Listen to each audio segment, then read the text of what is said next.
عليهم ولا هم يحزنون والذين كفروا وكذبوا بآياتنا أولئك أصحاب النار هم فيها خالدون۔ حضرت آدم علیہ السلام جب ان سے غلطی ہوئی اور ممنوع درخت کے پاس چلے گئے، اس کو چکھ لیا، تو اللہ رب العزت نے فرمایا آدم تو اور تیری بیوی میری جنت سے نکل جاؤ، اور اب تمہارا ٹھکانہ دنیا میں ہے، زمین میں ہے۔ تو حضرت آدم علیہ السلام اور اماں حوا علیہ السلام نے اپنی غلطی پر اصرار نہیں کیا، ڈٹے نہیں، بلکہ اللہ سے معافی مانگ لی۔ معافی مانگ لینا، غلطی تسلیم کر لینا، یہ انسانیت ہے، اور غلطی کو نہ ماننا، غلطی پر ڈٹ جانا، یہ شیطانیت ہے۔ شیطان اپنی غلطی پہ ڈٹ گیا، اصرار کر لیا اس نے، اور اپنی غلطی کو نہ مانا، تو وہ شیطان کہلایا۔ اور آدم علیہ السلام نے اپنی غلطی کو مان لیا اور اپنی غلطی کی اللہ سے معافی مانگ لی، تو یہ اللہ کا بندہ کہلایا، انسان کہلایا۔ تو لیکن معافی بھی مانگ لی، اس کے باوجود بھی اللہ نے فرمایا اب تمہارا ٹھکانہ دنیا ہے، زمین میں رہنا، تو اور تیری جتنی اولاد ہے قیامت تک، زمین تمہارا ٹھکانہ۔ صحیح مسلم کی حدیث ہے، اللہ کے نبی صلی اللہ علیہ وسلم نے فرمایا کہ جمعے کا جو دن ہے نا، اس کو اللہ نے بڑی عظمت دی، کوئی دن اس کا مقابلہ نہیں کر سکتا۔ یہ پورے ہفتے کے جو ایام ہیں نا، ان دنوں میں یہ سب سے افضل دن ہے جمعے کا دن۔ یہ افضل کیوں ہے؟ فرمایا اس دن اللہ پاک نے حضرت آدم علیہ السلام کو پیدا کیا، یعنی انسان کی ابتدا جو ہے وہ جمعے کے دن۔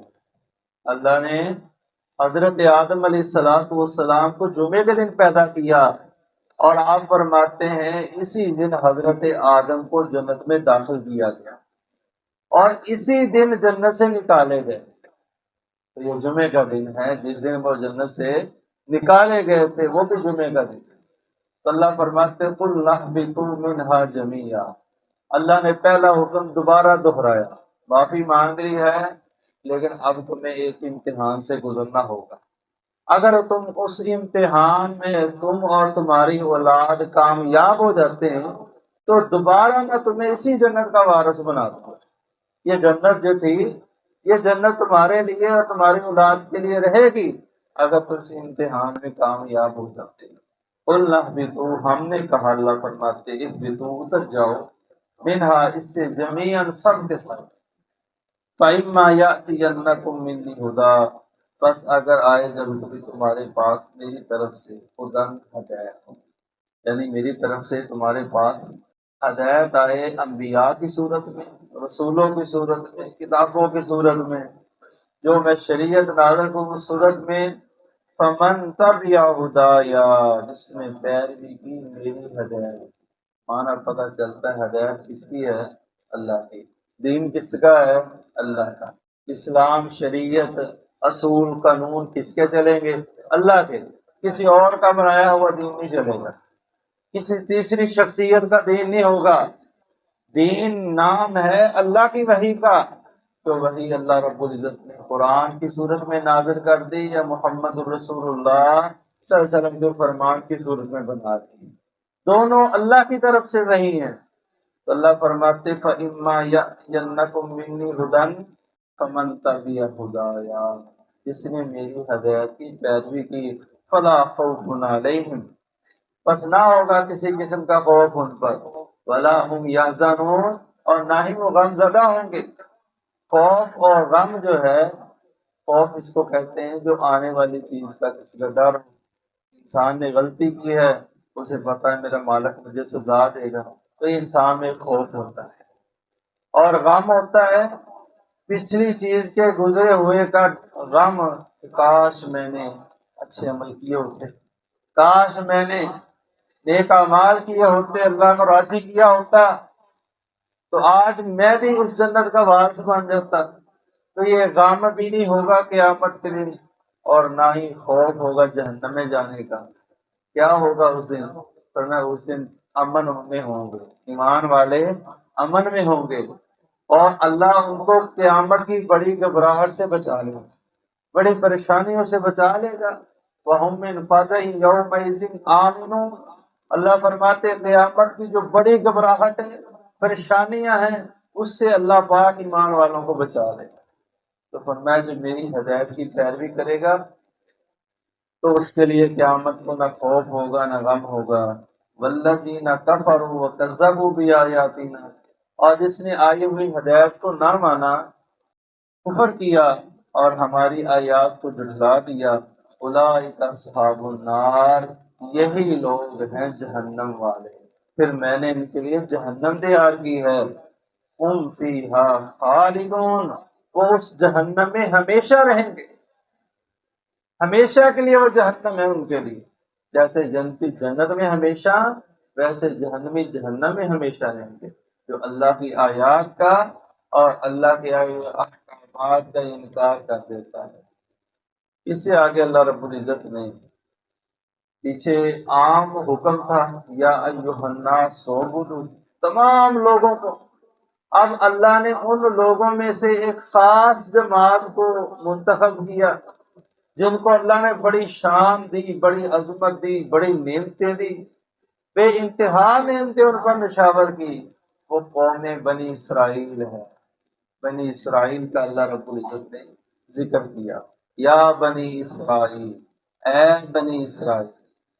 اسرائیل حضرت یعقوب علیہ السلام کا نام ہے یا ان کا لقب ہے۔ اسرائیل کا معنی ہوتا ہے اللہ کا بندہ، جیسے عبداللہ ہم کہتے ہیں، عبداللہ کا معنی بھی اللہ کا بندہ ہے۔ یہ عبرانی زبان کا لفظ اسرائیل، اس کا معنی بھی یہی ہے، اللہ کا بندہ۔ حضرت اسرائیل حضرت یعقوب علیہ السلام کا یہ لقب، اس لیے کہتے ہیں کہ اسرائیلی کہہ کر بددعا نہیں دینی چاہیے اسرائیل، ٹھیک ہے، کیونکہ حضرت یعقوب کا لقب ہے، تو اس لیے اسرائیل کو بددعا ایسے ان کو مخاطب کر کے نہیں دینی چاہیے۔ ہاں یہودی کہہ کے آپ کہہ سکتے ہیں، جنہوں نے کفر کیا، ظالم ہیں، ان کے لیے بددعا کر لینی چاہیے۔ تو اللہ پاک یہاں فرماتے ہیں، یا بنی اسرائیل، اے بنی اسرائیل، اذکروا نعمتی التی، یاد کرو میری نعمتوں کو، التی انعمت علیکم، جو میں نے تم پر نعمتیں کی، وَأَوْفُوا بِعَہْدِی، تم میرا عہد پورا کرو، اوفی بعہدکم، میں تمہارا عہد پورا کروں گا، وَإِیَّایَ فَارْہَبُونَ، اور خاص مجھ ہی سے ڈرو۔ اللہ رب العزت نے یہود کو، بنی اسرائیل کو اپنی نعمتیں یاد دلائی، یہ ان پر بے شمار نعمتیں تھیں، ان میں سے اللہ نے یہاں پر 10 نعمتوں کا ذکر کیا ہے۔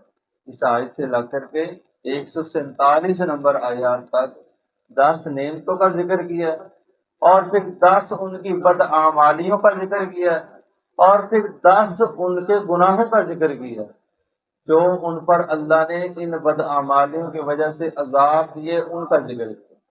تو یہ 10 نعمتیں ہیں، 10 ان کے گناہ، اور پھر 10 ان پر جو اللہ کے عذاب نازل ہوئے، ان بدعمالیوں کی وجہ سے اللہ نے ان کا ذکر کیا۔ تو اللہ فرماتے ہیں، بنی اسرائیل یاد کرو میری نعمتوں کو جو میں نے تم پر کی۔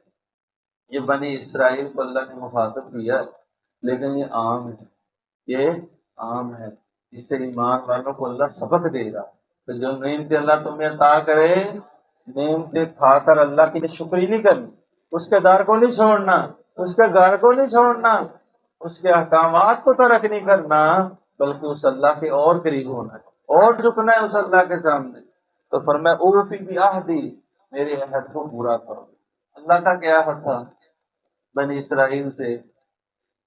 اللہ نے ان سے وعدہ لیا کہ تم نماز قائم کرو گے، زکوٰۃ دو گے، میرے انبیاء اور رسول جن میں محمد رسول اللہ صلی اللہ علیہ وسلم بھی ہیں، تمام انبیاء پر ایمان لاؤ گے، اور اسی طرح اللہ رب العزت فرماتے ہیں تم یہ اعمال کرو، گناہوں سے بچو، تو میرا تمہارے ساتھ وعدہ ہے، میں اللہ تم سے وعدہ کرتا ہوں کہ میں تم کو معاف کر دوں گا، میں تمہیں اپنا مقرب بنا لوں گا، اور میں تمہیں جنتوں کا وارث بنا دوں گا۔ میں تمہارے ساتھ یہ وعدہ کرتا ہوں، تم میرے عہد کو پورا کر دو، میں تمہارے وعدے کو پورا کرتا ہوں جو تم سے میں نے وعدہ کیا ہے۔ وَإِيَّايَ فَارْهَبُونِ، اور خاص مجھ سے ڈرو۔ وَآمِنُوا بِمَا أَنزَلْتُ، اور ایمان لاؤ اس چیز کے ساتھ جو میں نے نازل ایمان کس چیز کے ساتھ لانا ہے؟ جو اللہ نے نازل، جو کسی پیر فقیر ملا نے بنائی ہے، کسی امام بزرگ نے دین بنایا، وہ دین نہیں ہے، وہ اسلام اور شریعت نہیں ہے۔ شریعت نام ہے اللہ کے قرآن کا، اور محمد رسول اللہ صلی اللہ علیہ وسلم کے فرمان، اسی لیے اللہ کے نبی صلی اللہ علیہ وسلم نے وصیت فرمائی امت کو، فرمایا میں تمہیں دو چیزیں چھوڑ کر جا رہا ہوں، ترکت فیکم امرین لن تضلوا ما تمسکتم بہما، تم کبھی گمراہ ہو ہی نہیں سکتے جب تک تم دو چیزوں کو پکڑے رکھو، کتاب اللہ اور سنت نبی۔ ایک اللہ کی کتاب ہے، ایک میں محمد صلی اللہ علیہ وسلم کا سنت ہے، طریقہ ہے، جب تک تم ان دو چیزوں کو تھامے رکھو گے کبھی گمراہ نہیں ہو سکتے، تمہیں کوئی دنیا کی طاقت گمراہ نہیں کر سکتی۔ جو ہی تم قرآن سے یا حدیث سے ہٹو گے تم گمراہ ہو جاؤ، پھر تم فرقوں میں پڑ جاؤ گے، گروہ بندیوں میں پڑ جاؤ گے، پھر تم ضلالت و گمراہی میں پڑ جاؤ گے جب تم اللہ اور اس کے رسول سے دور جاؤ۔ تو اللہ اور اس کے رسول کی بات کو ماننا ہے، پر میں ایمان لاؤ بما انزلت، جو میں نے نازل کیا، مصدق لما، تصدیق کرنے والا تمہارے پاس، یعنی بنی اسرائیل کو اللہ فرما رہے ہیں جو میں نے قرآن نازل کیا ہے نا، یہ پہلی کتابوں کی بھی تصدیق کرتا ہے، تورات کی، انجیل کی، زبور کی، تو اس کتاب کے ساتھ ایمان لاؤ۔ ولا تکونوا، اور نہ ہو جانا، اول کافر بہ، پہلے کافر، پہلے انکار کرنے والے اس قرآن کا، اس سے پہلے بھی انکار ہوا ہے قرآن کا، مشرکین مکہ نے کیا، وہ اپنی جاہلیت کی وجہ سے انہوں نے کیا، لیکن بنی اسرائیل کو تو پتا تھا، ان کو تو علم تھا، ان کی کتابوں میں اللہ نے بیان کر دیا کہ قرآن جو آئے گا وہ سچی کتاب ہے، محمد صلی اللہ علیہ وسلم اللہ کے سچے نبی ہیں، انہیں علم تھا، علم کے باوجود سب سے پہلے انکار کنہوں نے کیا؟ بنی اسرائیل۔ تو اللہ پاک فرماتے ولا تکونوا اول کافر بہ ولا تشتروا بآیاتی ثمنا قلیلا، نہ خریدو، نہ بیچو یا نہ خریدو بھی آیاتی، میری آیات کو، ثمن قلیلا، تھوڑی قیمت میں، تھوڑی قیمت میں آیات کو نہ بیچو۔ وَإِيَّايَ فَاتَّقُونِ، اور خاص مجھے سے ڈرو۔ اللہ نے شریعت کو، دین کو بیچنے سے منع کر دیا۔ اس بیچنے سے کیا مراد ہے؟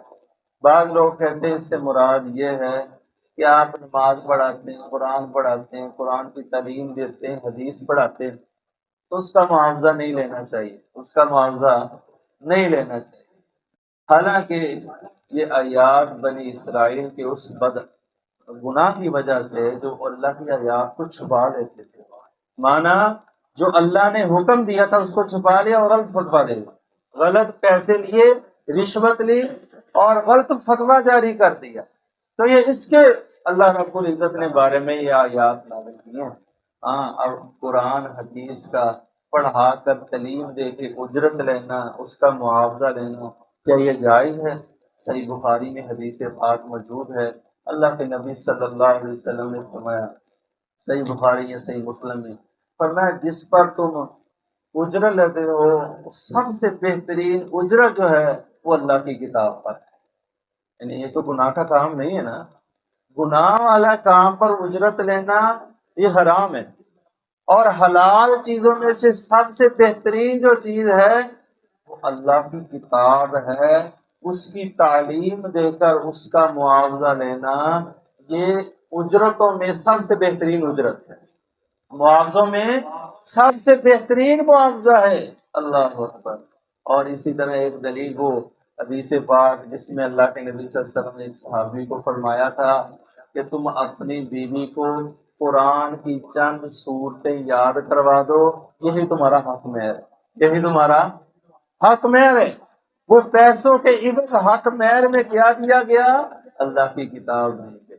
تو اس سے بھی یہ پتہ چلتا ہے، اور بہت ساری اور بھی روایات ہیں۔ دم کی وہ حدیث جس میں دم کر کے صحابی نے معاوضہ لیا، تو یہ معاوضہ لینا جائز ہے۔ تو اللہ رب العزت سے دعا ہے کہ اللہ ہمیں قرآن پر عمل کرنے کی توفیق عطا فرمائے، جو اللہ نے نعمتیں عطا کی ہیں اس پر شکر کرنے کی توفیق عطا فرمائے، اور ان تمام بدعمالیوں سے محفوظ فرمائے جن کی وجہ سے پہلی قوموں پر اللہ کے عذابات آئے۔ اللہ نیک عمل کی توفیق دے۔ وآخر دعوانا ان الحمد للہ رب العالمین۔